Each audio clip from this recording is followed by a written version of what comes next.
Un privilegio para mí saludarles en la oportunidad de presentar mi aporte al estudio de la lección de escuela sabática de esta semana. Agradezco a Dios por su compañía, por su bendición, su dirección, su cuidado paternal hasta este momento. Agradezco a Dios porque Él ha sido bueno con cada uno de nosotros en medio de esta circunstancia difícil que nos ha tocado atravesar. Y alabamos al Señor porque cada día estamos más cerca de su retorno. También quiero agradecer a Dios por este trimestre que hemos estado estudiando. El libro de Isaías, consolaos pueblo mío. Un estudio fascinante acerca del Mesías, del siervo sufriente, del siervo del Señor, pero sobre todo de los principios guiadores de una vida consagrada a nuestro Señor.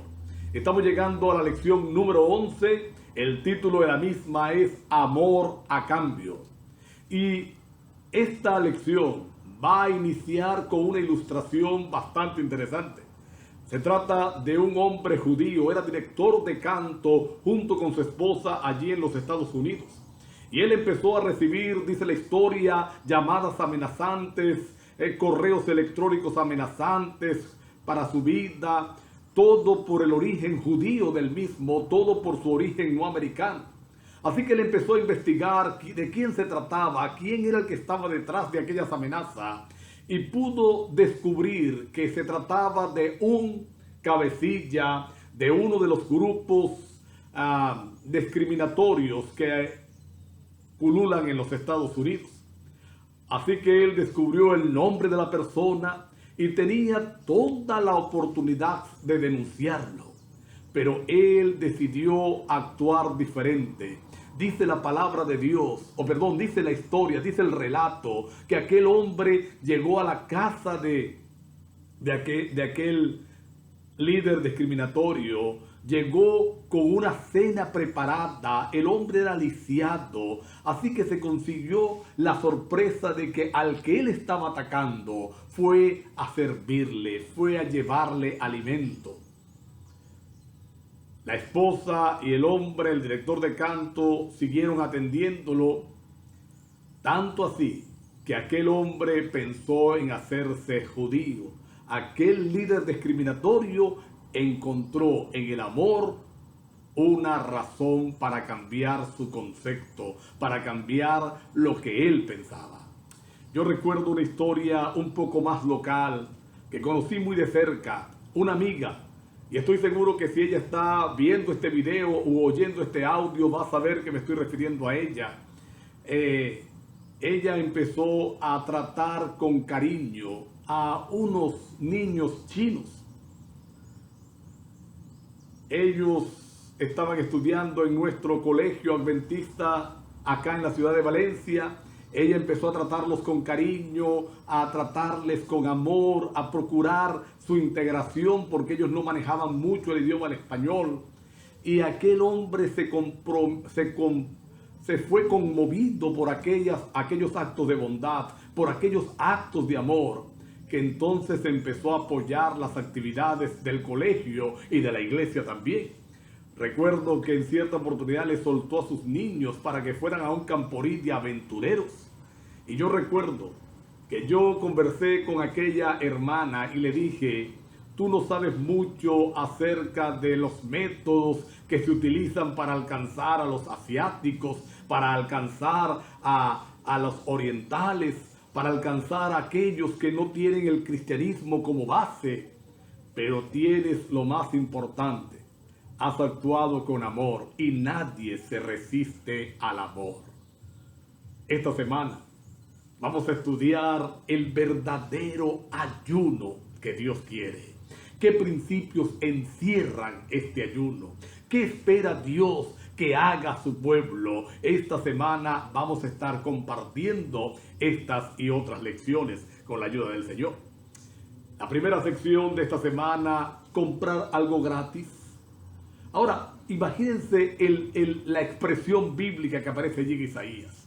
Es una invitación para venir a comprar. Los que tienen sed, los que tienen hambre, vengan y compren. Compren sin precio, compren sin dinero. ¿Cómo puede ser esto? ¿Cómo puede alguien ir a comprar algo si no tiene dinero? ¿Cómo puede alguien ir a adquirir algo si no tiene cómo pagar ese algo? Y eso es lo que la Biblia dice: vengan aquellos que tienen necesidad para ser alcanzados por la gracia del Señor, compren sin dinero. ¿Qué significa? El costo de nuestra salvación definitivamente es un costo demasiado alto. Nuestra salvación costó nada más y nada menos que la sangre de Cristo Jesús. Pero aquí vamos a encontrar algo interesante. Aunque es costosa, para nosotros es gratis porque ya fue pagada por nuestro Señor. Por eso Romanos capítulo 3, verso 24 dice: siendo justificados gratuitamente.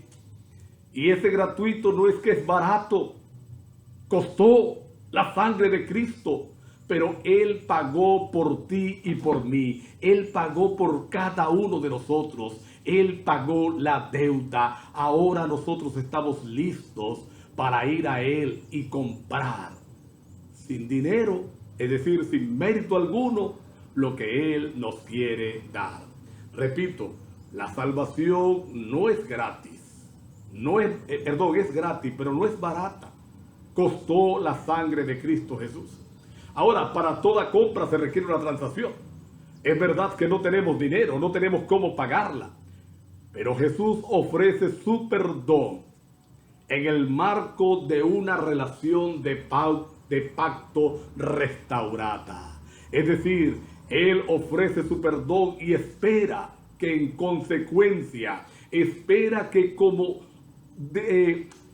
resultado de ese perdón, mi corazón se consagre completamente a Él, le entregue toda mi vida y todo mi ser para que Él reine.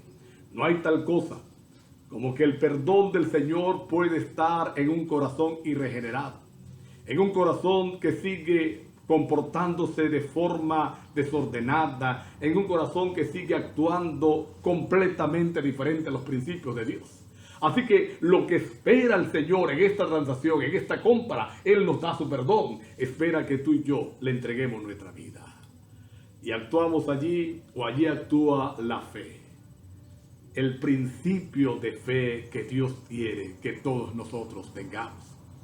Una segunda sección en esta semana se titula Altos Pensamientos y Caminos. Y esta es una de las expresiones de Dios que a mí particularmente más me encanta. Dios dice: mis pensamientos no son vuestros pensamientos, mis caminos no son vuestros caminos, porque mis pensamientos y mis caminos son mucho más altos que tus caminos y tus pensamientos. Bendito sea Dios. Adoramos a un Dios todopoderoso, adoramos a un Dios creador, a un Dios que aún en las cosas más sencillas de su creación existen profundos misterios que aún el hombre no ha podido resolver, que aún el hombre no ha podido entender y comprender. Ese Dios todopoderoso entonces nos dice: mis pensamientos son más altos que los tuyos, mis caminos son más altos que los tuyos, bendito sea el Señor. Y entonces, si sus pensamientos son más altos, si sus caminos son más altos, Él espera de nosotros simplemente la sumisión. Él espera de nosotros que humildemente aceptemos sus principios, sus normas, sus preceptos, sus mandamientos y los cumplamos, porque definitivamente Él sabe mucho más que nosotros, entiende mucho más que nosotros, está más alto que nosotros. Ahora, de todos los grandes misterios que tiene el Señor, sin duda el más grande es el del plan de salvación. Cuando Dios dice que sus pensamientos son más altos, que sus caminos son más altos que los nuestros, está en el marco del perdón, está en el marco de ese plan que se sufragó en el cielo para rescatar al ser humano, para traer de vuelta al hombre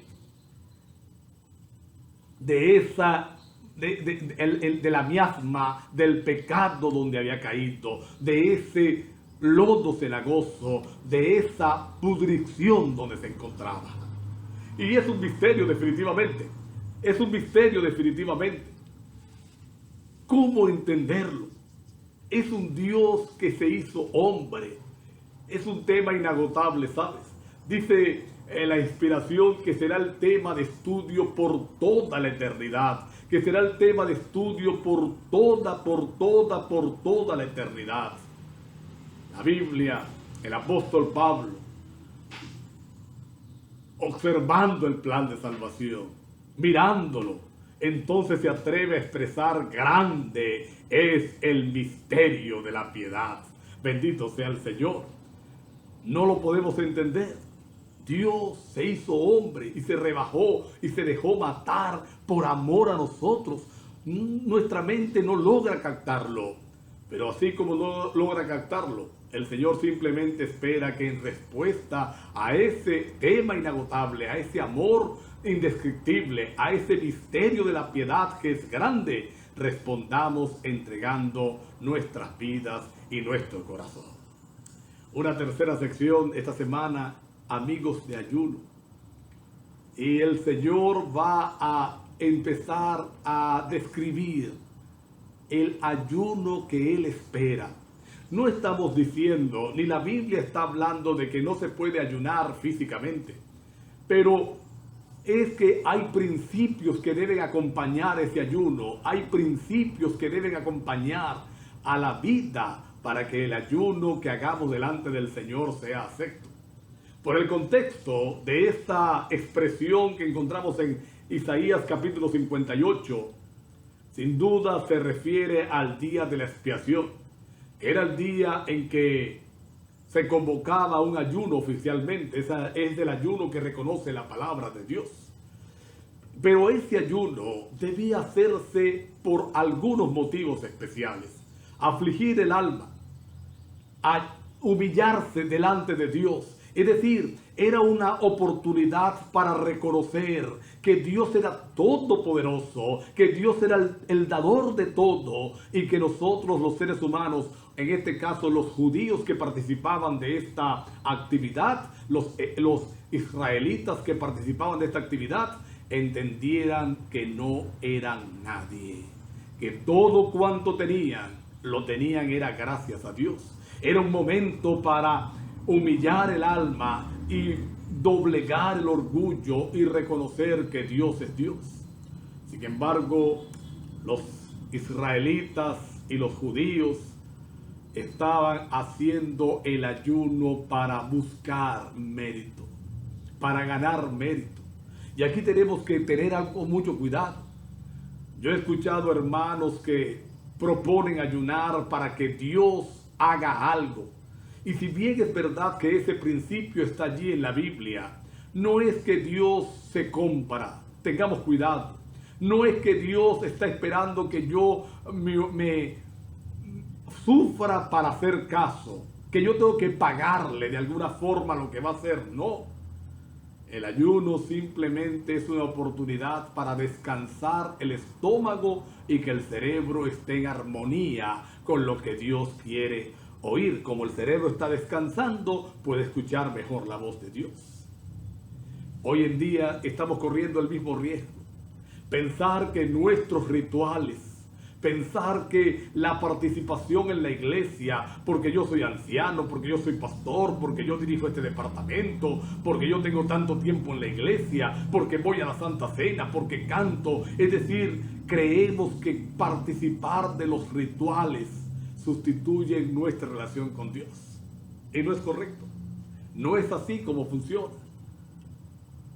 Los rituales nunca serán un sustituto de nuestra relación personal con nuestro Dios.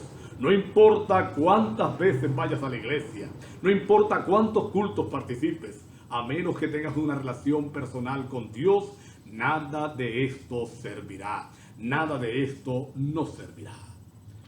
Una próxima sección, lucha de ayuno. Y entonces pudiéramos preguntarnos, ¿cuál es el verdadero ayuno que Dios espera de nosotros? Como dije, No significa que ayunar sea pecado. No significa que ayunar no está entre las cosas que el Señor quiere que nosotros hagamos. Pero ¿cuál es el verdadero ayuno? Dice la palabra de Dios que el Señor espera más bien un corazón generoso, un corazón dispuesto al servicio, un corazón dispuesto a servir a una humanidad que carece, que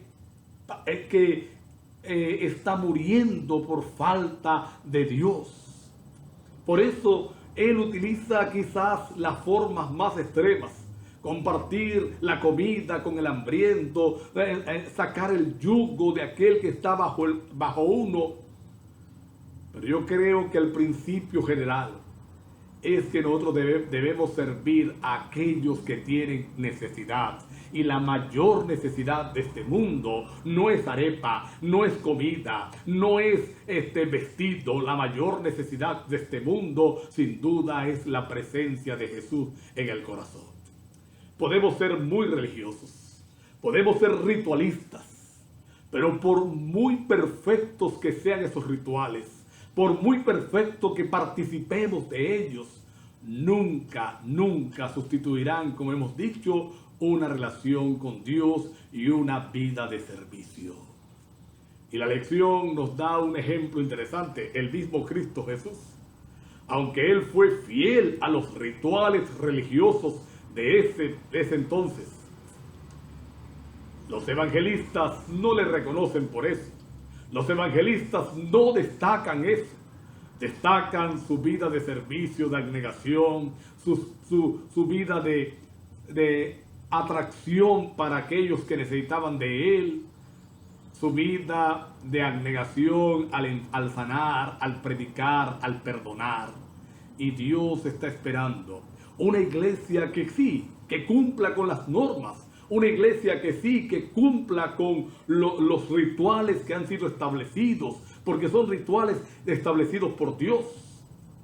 Pero está esperando, sobre todo, ver su espíritu en cada uno de nosotros. Está esperando ver ese espíritu de servicio, de entrega en cada miembro de la iglesia.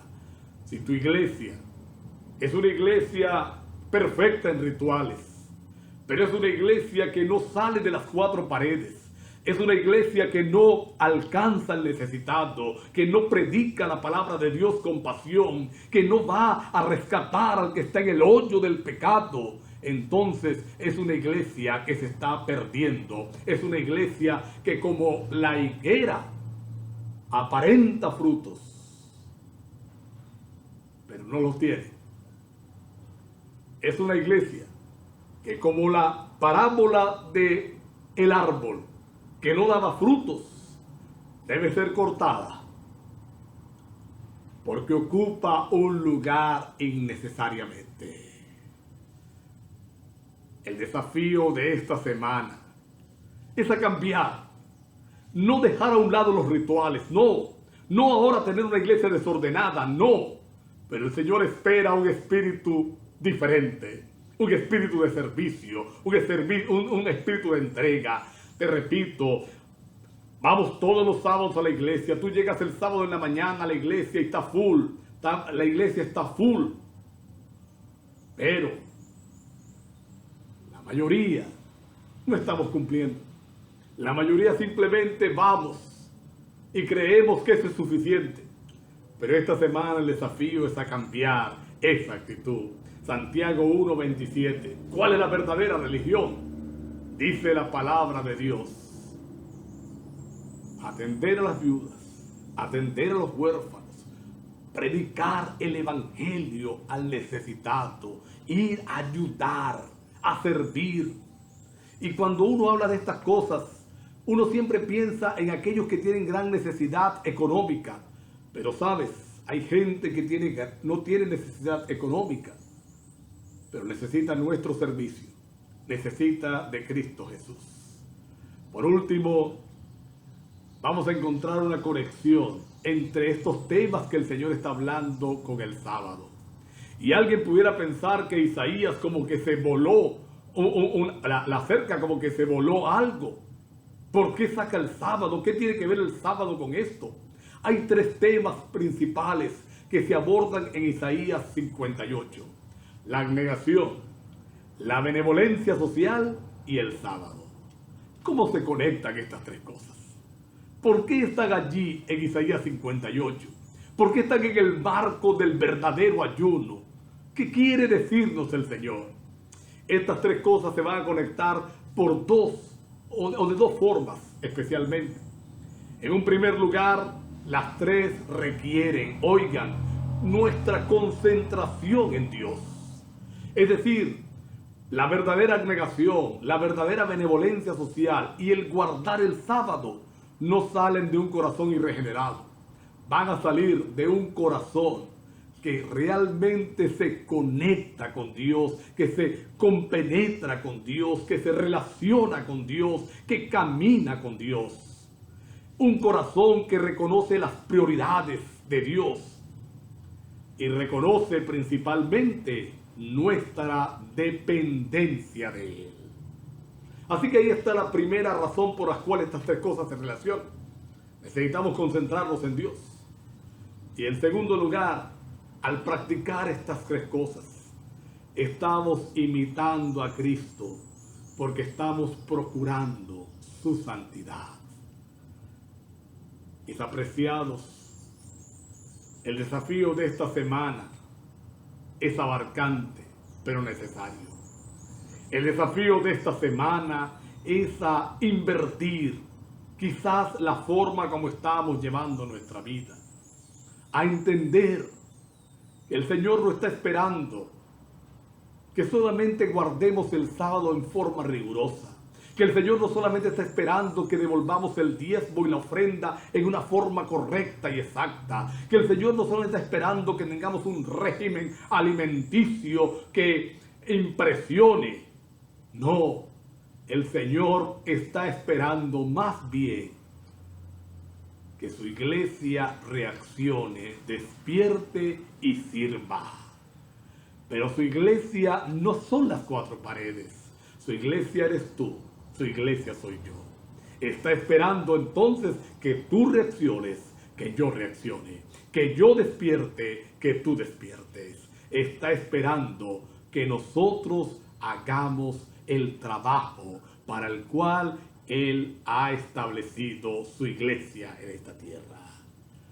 Por eso necesitamos pedirle al Señor entonces esa bendición. Oremos para que ese milagro ocurra.